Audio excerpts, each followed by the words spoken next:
So, what's good, everybody? Welcome back to another video. Hope you guys are doing great, and I hope you guys are doing amazing. I'm recording this video for a second time. So the first time I recorded it, my mic wasn't even on because for some reason OBS thinks it's a good idea to turn my mic off even though I use the app almost every day. I don't think it should do that, but I digress. So basically, I already reacted to this video, so I'm just gonna break down what I said previously, and yeah, we'll just go from there.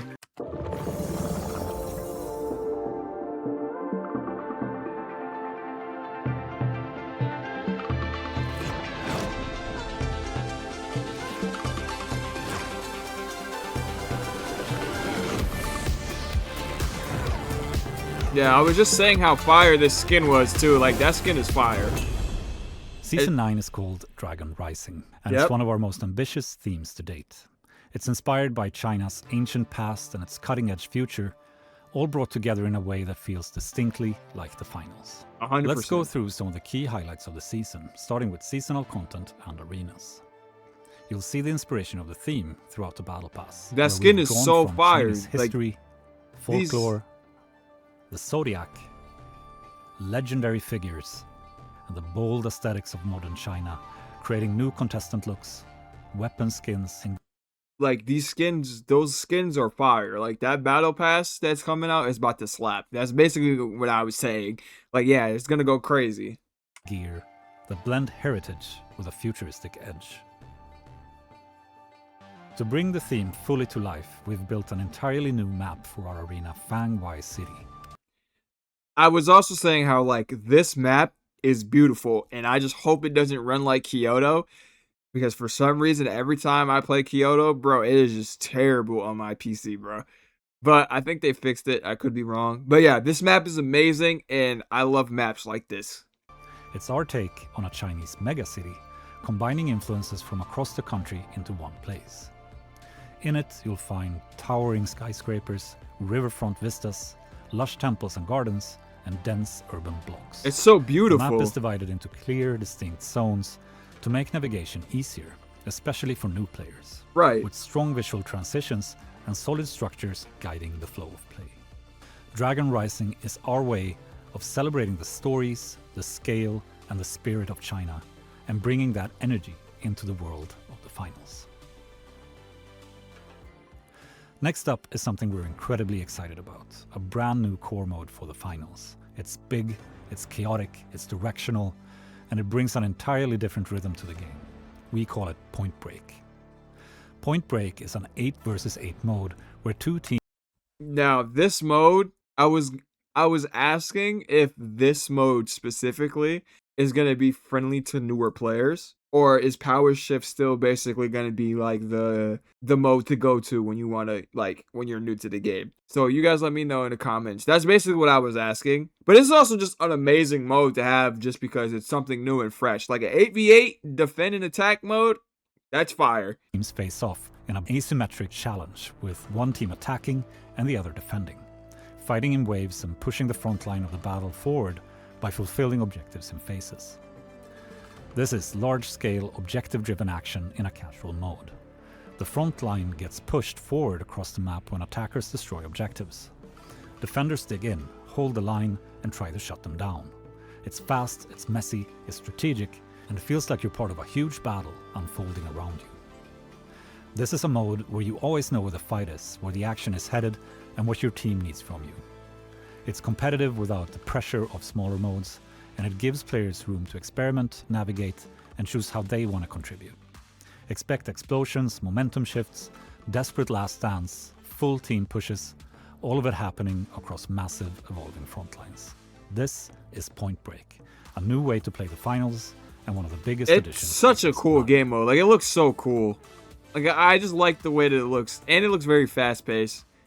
Next, let's talk about the World Tour. We've taken everything players loved about it, reimagined its structure, and brought all of it together in one place.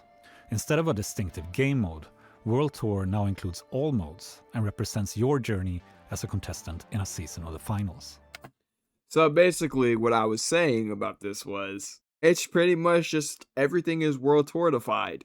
And personally, I don't play World Tour. Again, I don't really see a problem in this if there is one for some people. Then again, it's like everything is World Tourified, which goes back to my point of like the game just being everything is just competitive. Because even in Quick Cash, you have a rank up system while you're playing Quick Cash, and they're gonna explain why they do. They're gonna explain why they have like this. This is why it is, but I don't really mind it. So In the new World Tour, every mode contributes to your journey. No matter what you choose to play, you're progressing your badge, earning rewards, and moving forward throughout the season. It's flexible, it's unified, and it adapts to whatever style of play you enjoy. We're also introducing a new map view that shows the full seasonal path. This includes events, LTMs, and everything happening throughout the season laid out clearly, so you always know what's coming next.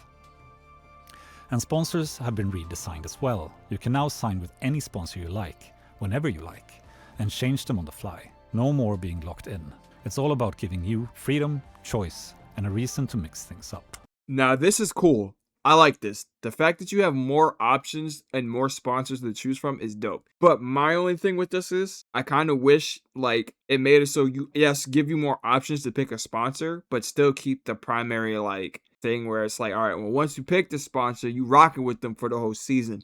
But I also understand what they wanted to do too, so I get it. Just the simple fact that you get more sponsors to choose from, that's a dub in my book. That's amazing right there. That was the best thing you could have done, because only choosing 2 sponsors a season is kind of just like, okay, cool, but like I kind of want more options, We'll also be adding new loyalty tracks for generous official sponsors of Season 9, Volpi and Osbius. These changes are coming to you at the start of Season 9, and we hope they will add depth and cohesion to your gameplay experience and your journey as a contestant in the finals. Simple, flexible, and built around how players actually want to play. Now, let's talk about Ranked. Ranked still has its own progression path, but now it also feeds into World Tour and the overall journey as well. Now, I don't know how many ranked players are going to actually like be okay with this. I really don't. I don't play ranked. You guys know my content. It's like funny content and stuff like that. Everything kind of just blends in now. Like World Tour is basically like the Anonymous. You know what I mean? Like from Assassin's Creed, where you have the menu and you get to choose every game, or like Call of Duty, how Call of Duty has like the menu thing and you get to choose any game within that menu. That's kind of how like World Tour is basically with all the modes. Essentially is what I'm getting from. I personally don't know. I can't speak on it. I don't play competitive, but it is nice to shed some light on here. So like for people who play competitive in the comments, let me know if you guys rock with this or not. Okay. No matter which path you prefer, competitive or casual, your time in the game always moves you forward. We hope this creates a much smoother connection between these two experiences. We're also updating the RS system, where we've adjusted how RS is calculated in Ranked to make matches feel fairer, more stable, and more reflective of actual performance. The goal is simple: a ranking system that feels competitive but also trustworthy. And finally, rewards. Both Ranked and the World Tour now feed into a unified reward structure. As you rank up, you earn reward coins, and at the end of the season, you decide what to spend them on. Instead of the game choosing for you, you pick the rewards that matter the most to you. But don't worry, they'll be visually distinct from past rewards, which will never be obtainable again. This is a more flexible, more transparent way to progress, and a better reflection of the work you put in all season. We hope you'll like these changes and the freedom of choice that comes with them. Season 9 also brings a wide set of system and balance updates across the game. A lot of these changes come directly from player feedback, and were aimed at making combat feel more reliable, more expressive, and more strategic. Right. A few key updates include the Dome Shield and Mesh Shield now block the Winch Claw. This is so dope.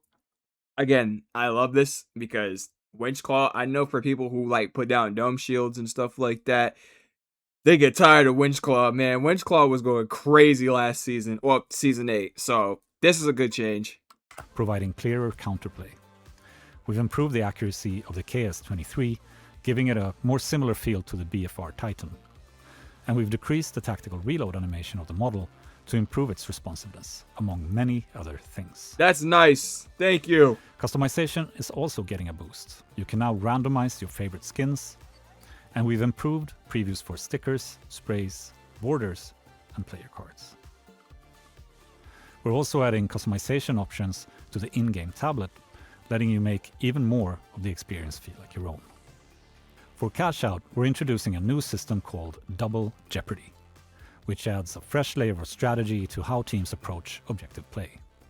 Doubling a cash out is still possible, but now it's a high-stakes event where the team that starts the double risks losing some of their cash if you don't finish the job. So basically what I got from this is like you can still double, but if you double your cash out, it's risky and there's a chance of you just losing everything, I guess. Hey, big bargain, I mean, hey, I get it. But that's pretty dope. I like that. I don't play rank or competitive, so I don't know. You guys let me know how you feel about this in the comments. It turns doubles into dramatic do-or-die moments with real consequences. We're expanding privacy options as well, giving players more control over how they appear and how they interact with others in the game. It's something many players have asked for, and we're happy to deliver it. You can now also invite party members directly from your clubs, making it easier to bring your community into matches without jumping through menus. That is so dope. This is needed. And finally, we've made a series of performance optimizations across the game. Some of this work comes from supporting the new 8v8 mode, and some of it is focused on individual maps like Kyoto. Altogether, these improvements should mean smoother matches across the board. Jeez, Season let's 9 go. isn't just new content, it's a stronger, more flexible version of the finals from top to bottom. Finally, we have USPs and gameplay systems. That's good, We're though. continuing to expand our smooth destruction system across the game. For Season 9, Monaco now has full smooth destruction across almost all buildings, and Fangwai City will ship with it from day one. See, I like that. I like this. I was saying this too. Like, I like how like destructions, when they break other destructions. It makes the game feel fresh even within its own, like what we've already been seeing. So that's nice. But I was also worried about the frames, but I think they might work on that, and they already have been working on that. So, but hey, that's cool. You know what? New physics. I love it. I like it. Picasso. We're rolling this out map by map, so not every arena will have it at launch, but the experience will grow over time. With this system, collapsing buildings have real knock-on effects. As they break into each other, they change the layout as they fall and open up new play spaces as structures shift and collide. We've also made several visual improvements where smaller objects now stay attached to collapsing structures more reliably, which not only looks better, but also improves performance. And we're updating destruction effects so they better reflect the actual material and shape of what's being destroyed. Walls, floors, concrete, glass, it all feels more physical, more grounded, and more satisfying. For our instant replay feature, we're adding an opt-in, opt-out option that gives players more control over when replays appear and how they want to experience match highlights. Yeah, I might The goal definitely is turn that off. flexibility and clarity for players who want more choice, and ties into our universal goal of respecting players' time. All of this and more is coming in Season 9. It's the start of Year 3 of the finals, and an epic first chapter in what will prove to be our biggest year yet. We can't wait to let you in on December 10th. Thank you for watching, thank you for being here. Come join us for Season 9 and Dragon Rising, and we'll see you in the arena. I'm not gonna lie, Season 9 is looking like a banger. Okay, it's looking pretty good. I have faith in Season 9, and hopefully it's better than how Season 8 ended up, because Season 8 kind of got stale really quick. But then again, it's always the end of the season. It always ends up getting stale. But Season 9 looks very good, and it seems like they were doing a lot of in-game work more than like cosmetically, I should say, or like, you know what I mean. But it looks good. I'm excited for it. So hey, let me know in the comments how you guys feel about Season 9. And with that being said, I appreciate all of you. I love you all, and peace out.